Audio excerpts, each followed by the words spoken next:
We promised to discuss the comparative theism. Позавчера вечером, когда мы с вами уже встречались здесь, мы пообещали вам, что этим вечером мы подробнее рассмотрим вопрос сравнительного теизма, сравнения различных концепций теизма. And using rasa, the Sanskrit word and concept rasa, as a reference for assessment. Используя при этом санскритское понятие раса, санскритский термин раса, в качестве эталона или метода измерения. I should preface my remarks by saying there's a Christian theologian named John Hick. He said that Christianity is on the verge of a Copernican revolution. Я хотел бы вначале заметить, что есть один христианский богослов, который говорил, что ныне христианство находится на пороге Коперниковской революции. What does he mean?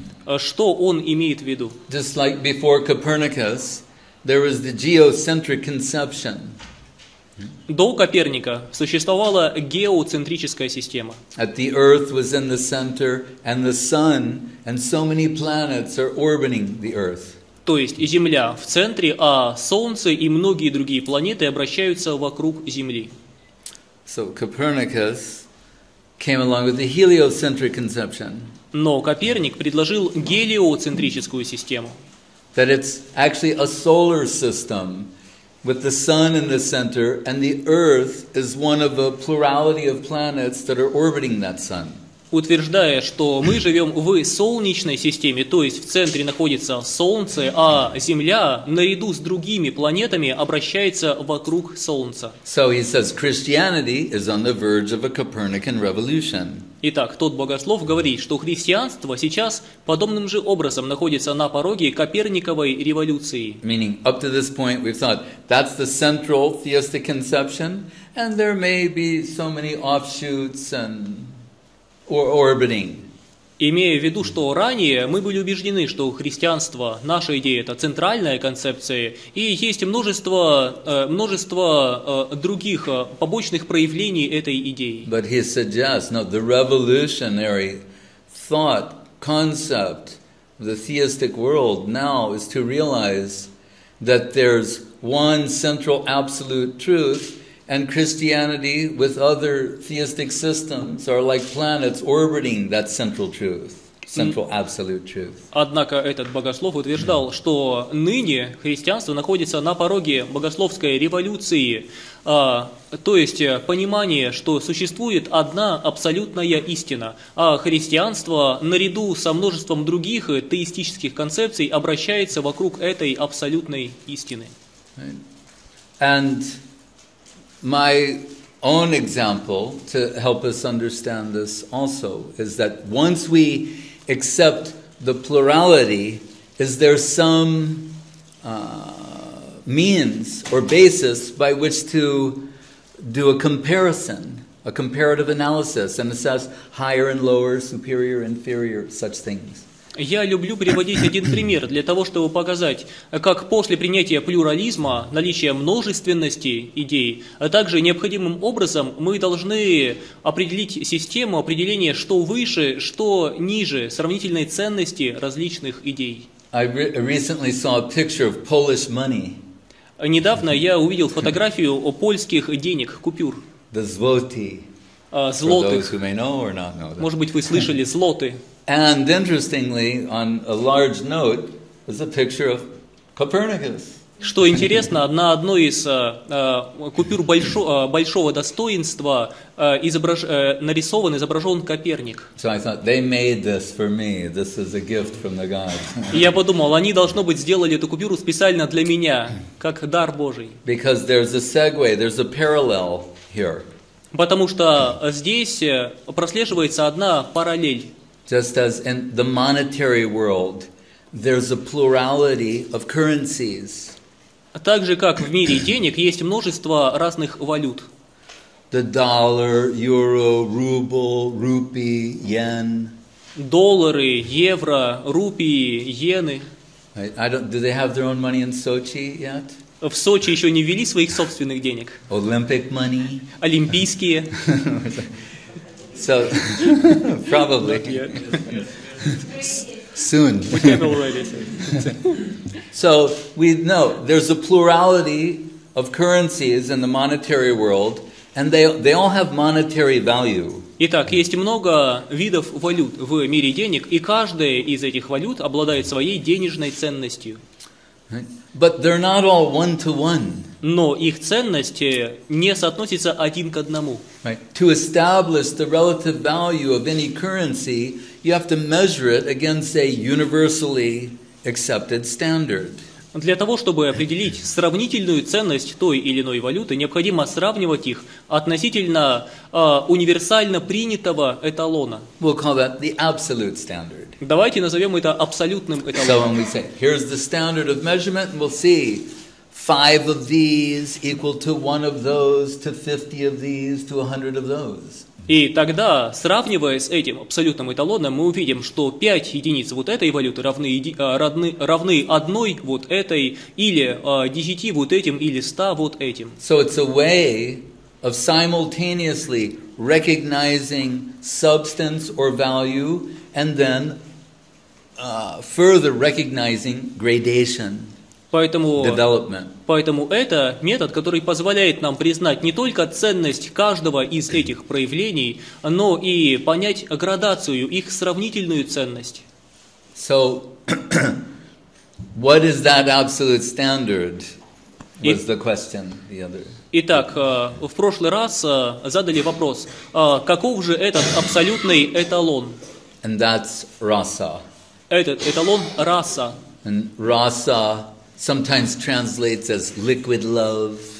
Слово «раса» иногда переводят как «жидкая любовь», But otherwise as loving intimacy. но чаще значение этого слова «любовная близость». So then we'll say, to the degree that a theistic system allows for the development, the full development and full expression of loving intimacy, it shows superior qualifications.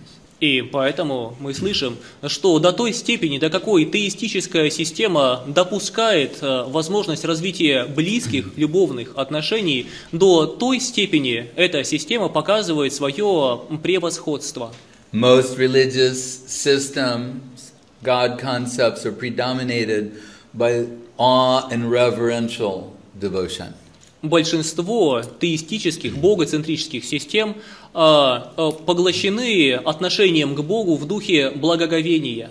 And that's appropriate. И это вполне уместно. But it's not what we would call loving intimacy. Однако это мы не можем назвать любовной близостью. And generally that's the case with the people in general, even when they're dealing with like the president.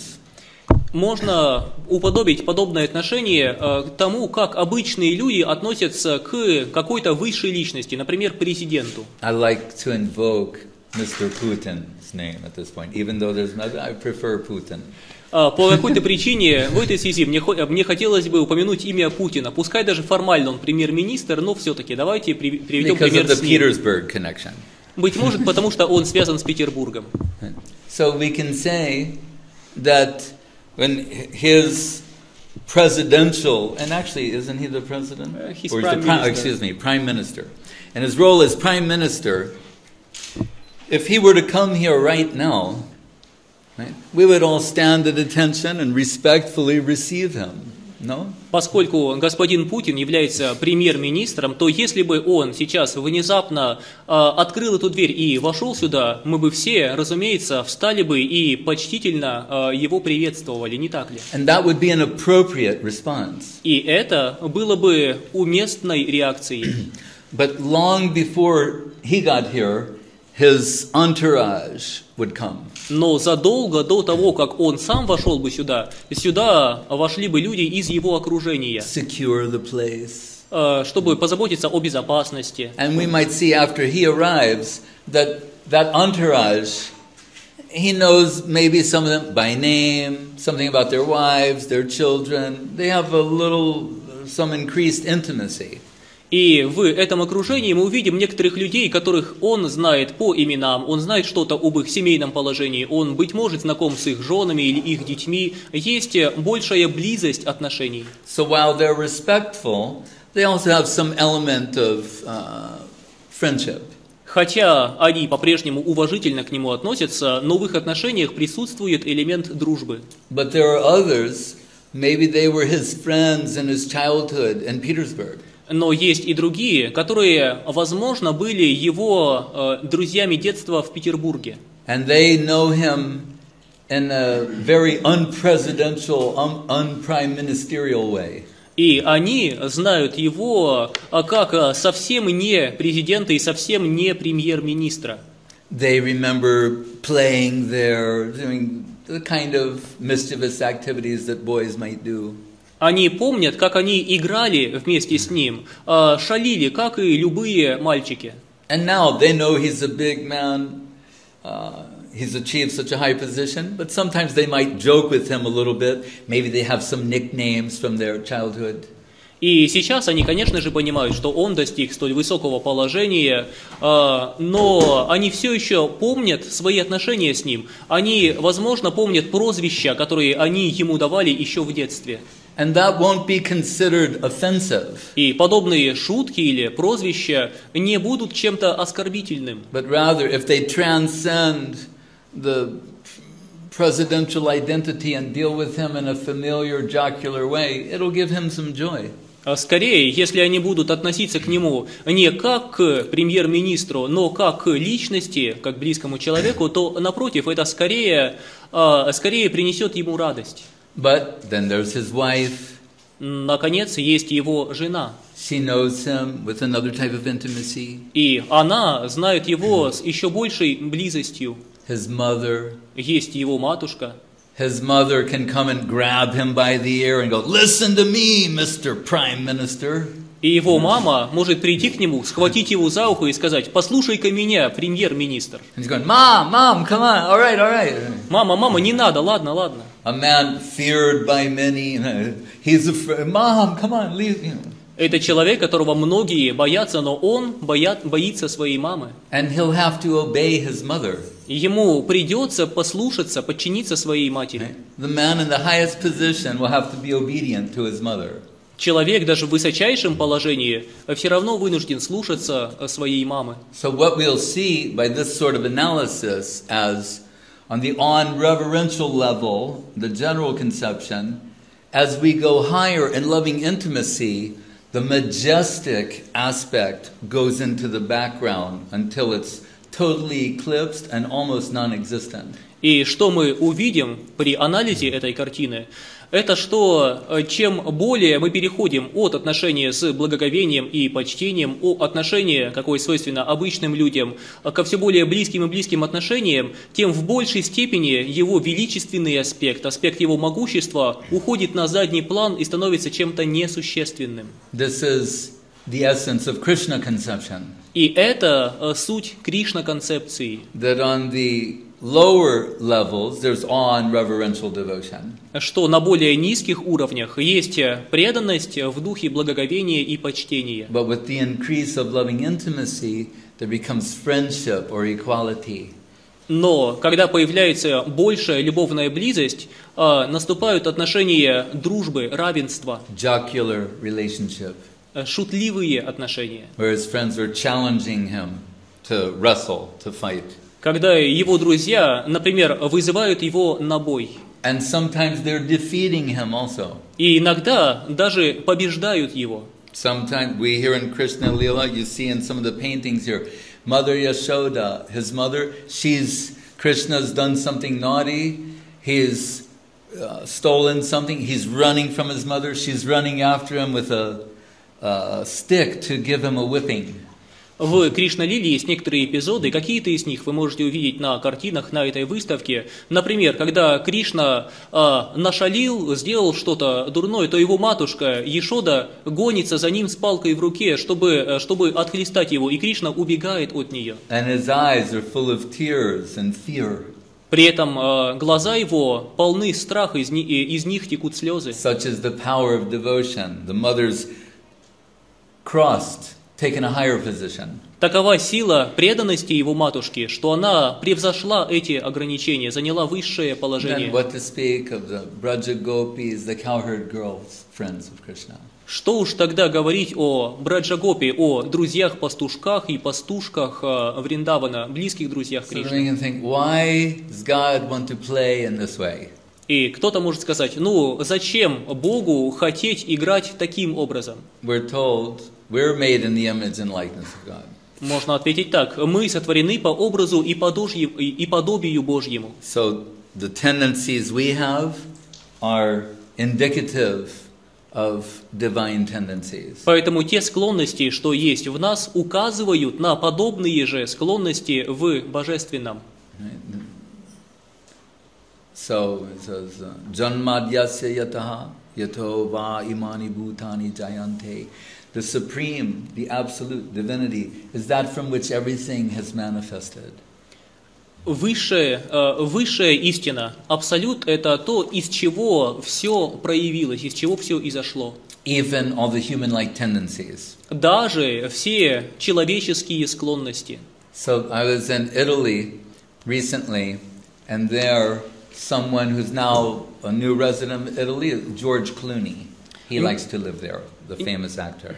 Недавно я был в Италии, и известный голливудский актер Джордж Клуни не так давно переехал в Италию. Ему нравится там жить. And he went to this one town, Como, and met with the local people and said, "I want to be like you."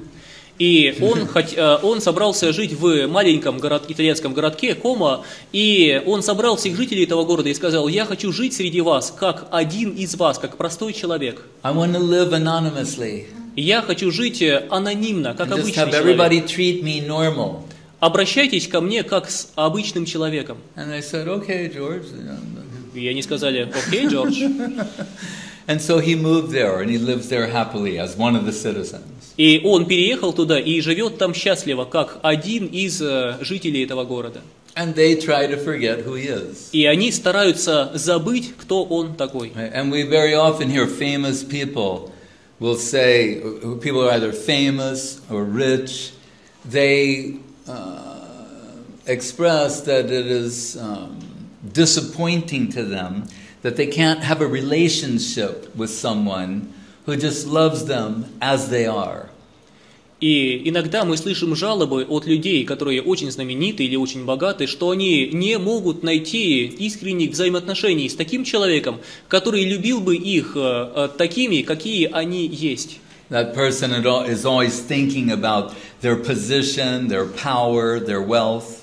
Обычно люди, обращающиеся к ним, думают о том, сколь богат или сколь знаменит, сколь известен человек, с которым они общаются. So there's a parallel in theistic culture.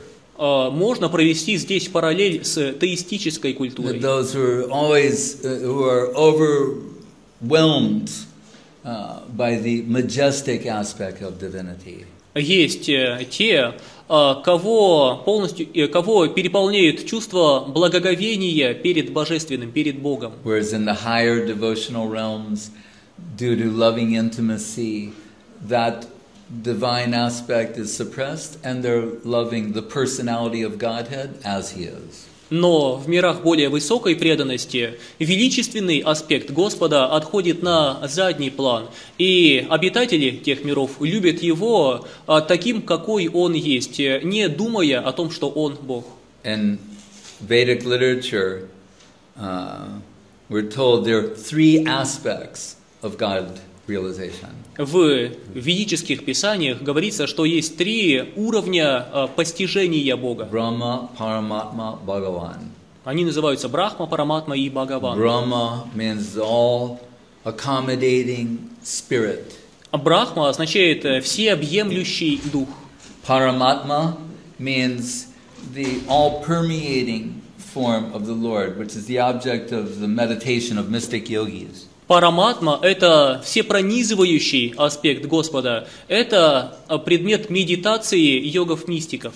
But Bhagavan means the personality of Godhead, the personal aspect. А Бхагаван означает личность Бога, личностный аспект.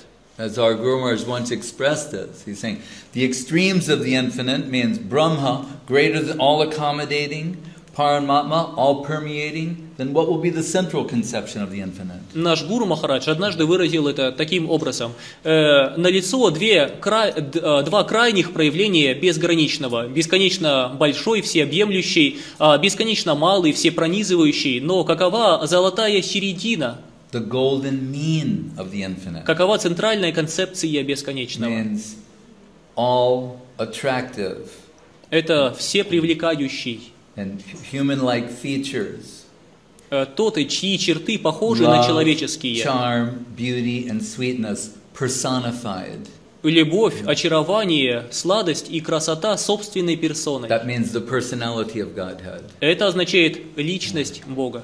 Generally, we're accustomed to think of the infinite in abstractions. Хотя обычно мы привыкли думать о бесконечном в абстрактных терминах. But if we accept by definition God is the original source of everything. Но если мы примем, что по определению Бог это первоисточник всего. Even if from a scientific point of view we say that there's something which is the original source of everything. Даже с научной точки зрения можно сказать, что существует нечто, что является первоисточником всего. Then that something from which everything has come, what manifests from there? What about gender, masculine and feminine? И из этого первоисточника произошло все, что мы видим в этом мире, в том числе такие явления, как пол, мужское и женское начало. So we deny the original source of everything, gender. Вправе ли мы отказывать первоисточнику всего в таком качестве, как пол, мужское и женское? Or what's producing all this masculinity and femininity is neuter? Можно ли считать, что то, что породило все это многообразие мужского и женского, само по себе бесполое, нейтральное? It's not unreasonable to think that the original source of all males is male. Вполне разумно предположить, что первоисточник всего мужского – мужчина. The original source of all females is female. Первоисточник всего женского – женщина. The original source of all male and females has masculine and feminine attributes. Первоисточник всего мужского и женского обладает и мужскими, и женскими качествами. Right? We're told by Freud, no less than Freud, that the whole world, what's making the world spin is eros. Сам Зигмунд Фрейд говорит нам, что весь этот мир обращается вокруг силы Эроса. The whole world is being driven by this, across the species. Всем миром, всеми формами жизни в этом мире управляет эта сила, Эрос. Should we think the original source of eros has no erotic potential? Должны ли мы думать, что первоисточник всего Эроса сам лишен эротического потенциала? Like, we are smelling some wonderful flowers today. Только сегодня нам довелось чувствовать аромат удивительных цветов. Should we think the original source of all aroma has no olfactory capacity? Следует ли нам думать, что первоисточник всех ароматов сам лишен обонятельной способности? We see so many beautiful people. Мы видим столь много красивых людей. You know, Sochi is full of beautiful people. Вы знаете, что в Сочи очень много красивых людей. Especially beautiful women have all concentrated in Sochi. Особенно самые большие красавицы, красивые женщины, они все сосредоточены в Сочи. So should we think the original source of all of this has no capacity to appreciate feminine beauty? Должны ли мы думать, что первоисточник всей красоты лишен способности оценить женскую красоту?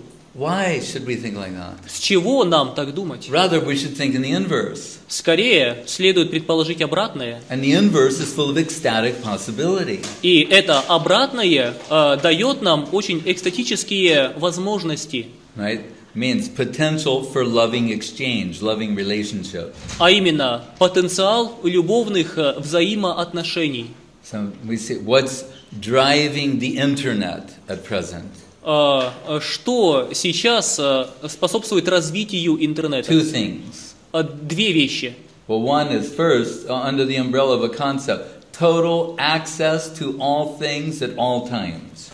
Первую можно, группу первых из этих причин можно собрать под единым заголовком «Дать всеобщий доступ к любому знанию». And it allows us to search for and find and acquire the things that we want. Это позволяет нам искать и находить то, что нам нужно. One thing that's done through our social networks and matchmaking sites. А другой аспект проявляется через социальные сети и сайты знакомств. So, when someone fills in a criteria on a matchmaking site, they're going to give an ideal who they perceive to be their ideal counterpart. Когда человек заполняет анкету того, кого он ищет, задает критерии, кого он ищет на сайте знакомств, он указывает критерии, каким должен соответствовать их идеальный партнер, как им представляется. Они говорят, он должен или она должна выглядеть вот так, у нее должны быть такие-то вкусы. И так дает описание своего идеала. И начинает искать идеал. That's basically, in a nutshell, how this takes place. Если в двух словах, то так все и происходит. But if someone is less than ideal, are they capable of being a satisfying counterpart? Но если кто-то не вполне идеален, не соответствует идеалу, способен ли он сполна ответить всем ожиданиям, как второй половины? We may project our ideals on another person, but when we see that they come up short, we become frustrated and disappointed. Мы можем проецировать свои идеалы, свои идеальные ожидания на другого человека, но когда позже видим, что этот человек не соответствует нашим ожиданиям, мы неизбежно разочаровываемся. But this search for the ideal is something that is constant within us. Но этот поиск идеала не ослабевает внутри нас. Even if statistically speaking, we're told that above 50% of marriages end in dissolution, still we'll search for our counterpart. Даже если статистика убеждает нас, более половины браков неизбежно распадаются, даже несмотря на такую статистику, мы все равно будем искать свою вторую половину. But again, we're searching for an ideal. Но, опять же, мы ищем свой идеал. So, theistic culture suggests that the ideal that we're searching for, each and every one of us, throughout our lives, is divinity. Но теистическая культура утверждает, что та самая вторая половина, которую каждый из нас ищет на протяжении всей своей жизни, это никто иной, как сам Господь. Right? That the personality of Godhead. Личность Бога. If we have only abstract ideas about God, we don't see any potential for a loving exchange. Если мы рассматриваем Бога как что-то абстрактное, то мы не сможем даже вообразить возможность полных любви, взаимоотношений. So the first book we published for our Guru Maharaj was called The Search for Sri Krishna, Reality of the Beautiful. Поэтому первая книга, которую мы опубликовали для Гуру Махараджа, была озаглавлена «Поиск Шри Кришны прекрасной реальности». The ultimate reality is love, charm, beauty and sweetness personified. Высшая реальность – это любовь, красота, сладость и очарование собственной персоной. And we can have a loving reciprocal relationship. И мы можем вступить в полные любви и взаимности, взаимоотношения. So that's a brief overview of what we want to discuss this evening. Таков краткий обзор того, о чем мы хотели побеседовать этим вечером.